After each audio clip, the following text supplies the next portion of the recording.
G'day. This is Charlie, and I'm coming to you today with your daily dose of business inspiration. Topic number 206, the power of resilience. I have already spoken a lot about resilience. A bit about resilience anyway. Topics number 121 and topic number 154. If you want to go back and watch those to get a little bit more information. I'm not going to rehash the information that I've done in those. I want to do something a little different today and give you some anecdotes and talk about how you might use resilience or where resilience actually works for you as a business owner. So let's just start with what's one way that resilience can be used within your business, and that's to embrace change as an opportunity. Change is inevitable, but it's also the doorway to new opportunities. It doesn't matter what you do, things always change. They rarely, again, I don't like using absolutes. It's very easy to use absolute terms, and I think if I'm saying there is always change, I don't think I'm wrong, but let's just say that change often happens. There we go. It is rare for time to stand still or for things to remain the same very often, or for very long in some cases. But so change is inevitable, but it also brings with it a doorway to new opportunities. Have a think about a bakery. And they've been in the baking business for ages and ages, and around them there have been other bakeries that build up. There's been the department stores that have got their bakery, or the supermarkets that have got their bakery sections in them. And the clientele is getting thinner and thinner and thinner, and her sales, or their sales, are dropping. Every day there's a little slightly less in sales, or every week there's slightly less in sales, or she's got to drop the price. In the bakery, in this case, is a woman, clearly. I've just decided that she's got to drop her prices to remain competitive. The cost of materials is going up, and she's getting to that point of, well, do I stay in business, or what do I do? How do I drive new opportunities? Well, one of the opportunities that presented itself could be to go gluten-free and actually offer gluten-free products.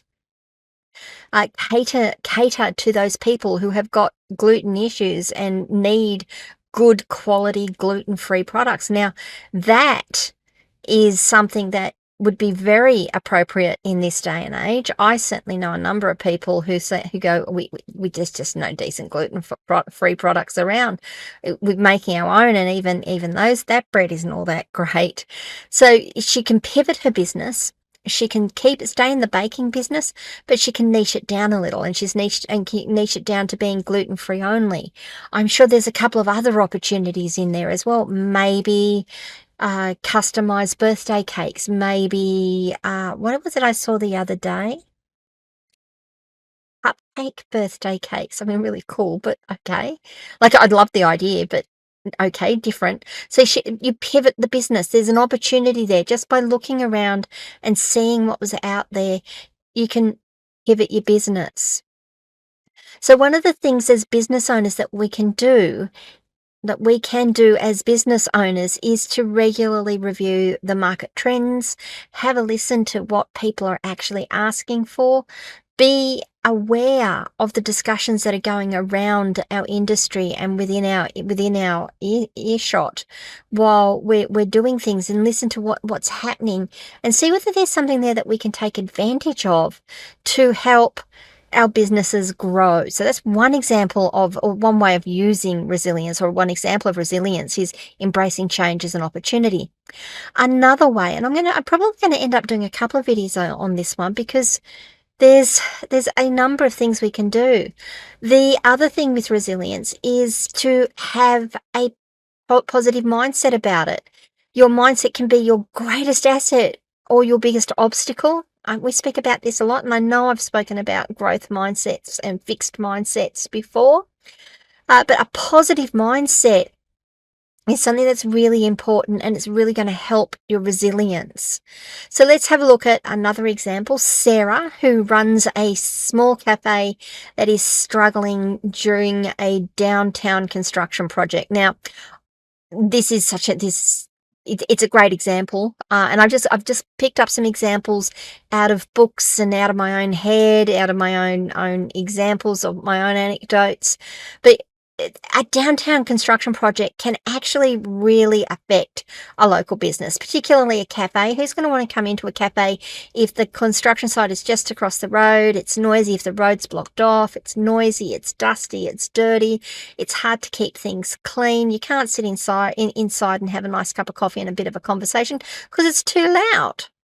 But instead of viewing it as a disaster, Sarah can look at it as an opportunity to renovate and improve her space. So shut it down during the area during that time, and actually clean it up and make it look a bit better, and use the construction to do a little bit of construction herself. It keeps her team motivated, but it also attracts new customers because they come back in and they go, oh, wow, look at this place. We'll tell more people about it. It looks really good.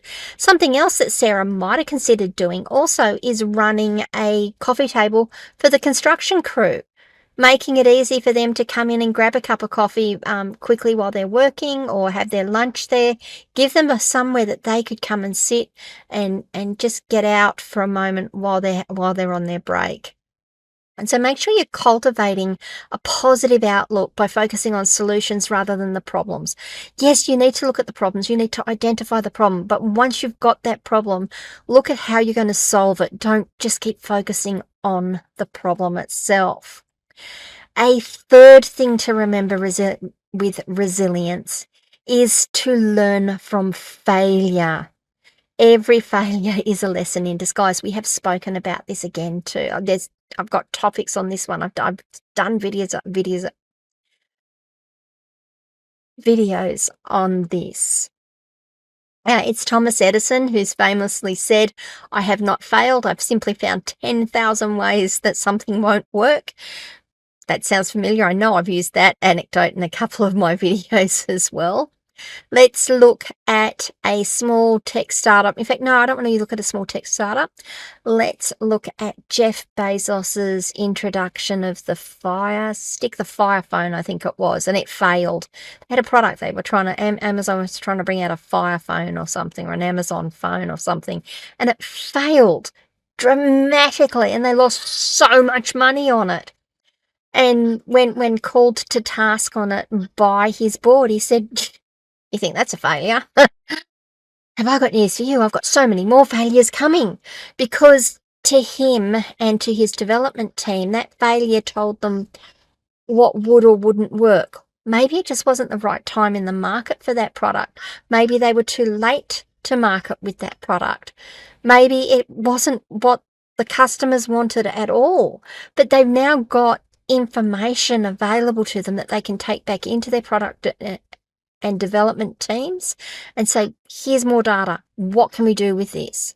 So look at a setback, take time to analyze what went wrong, learn what can be learned, do an after action report, and learn and find out how you could improve on it or do it differently next time, and then take those lessons into your next attempt to do something.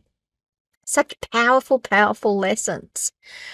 You need to have a support network if you want to build a resilient mindset. Or resilience in general, you need to have a support network. I cannot speak more highly on that one. It's why I created my locals community. I'm going to use this opportunity to promote that. AskCharlyLeetham.locals.com. Come along.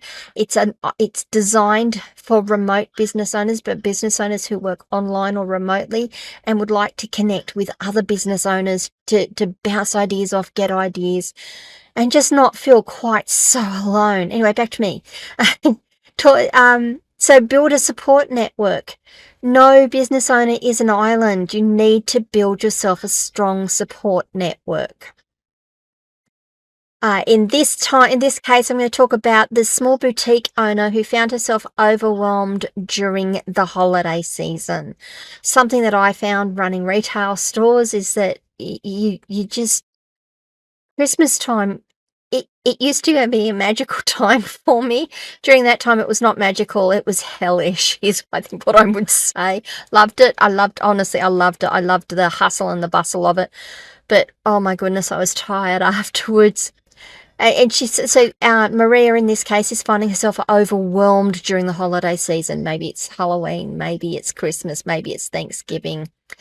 By reaching out to local business association, Maria can connect with other business owners, and they can share, and will share tips, resources, and maybe they will even offer up some staff during peak times. Now, have a think on that and think about that as a collaboration. This is actually something Gail and I are doing within our two businesses. Gail runs her business, I run my business, but we actually share a lot of resources, or a lot of our people between us, because what we don't want to do is have someone that, wants to work more hours in a week than I can give them, or I'm willing to pay for, because expenses are a thing. You've got to manage your expenses.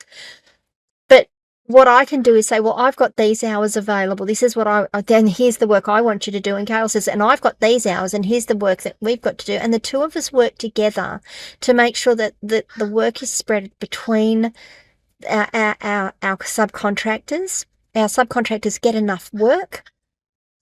They're not overwhelmed by us dumping things on them and having conflicting deadlines, because the two of us are working together to make sure that that doesn't happen. And if something goes awry and they look, you've both given me saying it needs to be done today, but this is going to take me all day, which one is priority? She and I can work that out together. The subcontractor isn't trying to manage that. So that collaboration is really important, particularly if you've got, and in this case that I was, just to bring it back, just to bring it back, if you've got other businesses who are saying, look, I've got this staff, there's just no work for them at the moment because it's my slow period. Why don't you take them on for this period or these hours? That gives them work, and then I will have them for these hours. And you can work your rosters out and you can work your timing out with each other, so that you've got staff that you've already spent money training, you've already spent time getting them up to what's going on. Your customers know them, they know the area. They may even know some of the customers, because those customers may be customers of both places they work. Works beautifully.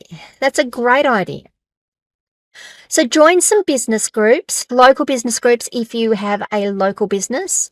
Attend networking events online or offline, and seek out mentors and coaches. So important. You need to have that support.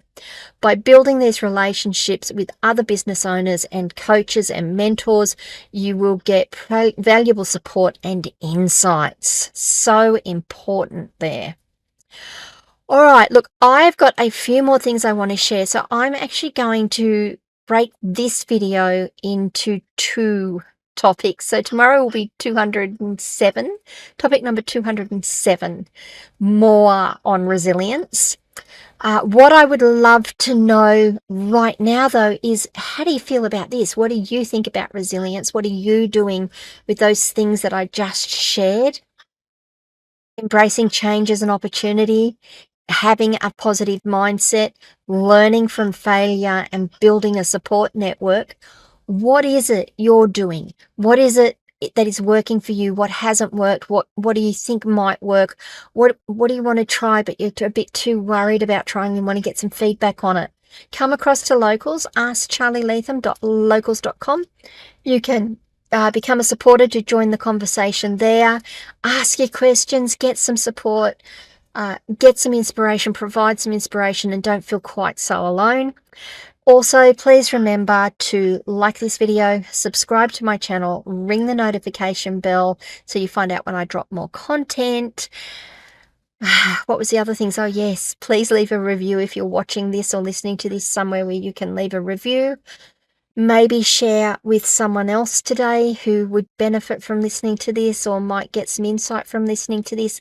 And I will see you tomorrow with part 2 of resilience in business. Bye, guys.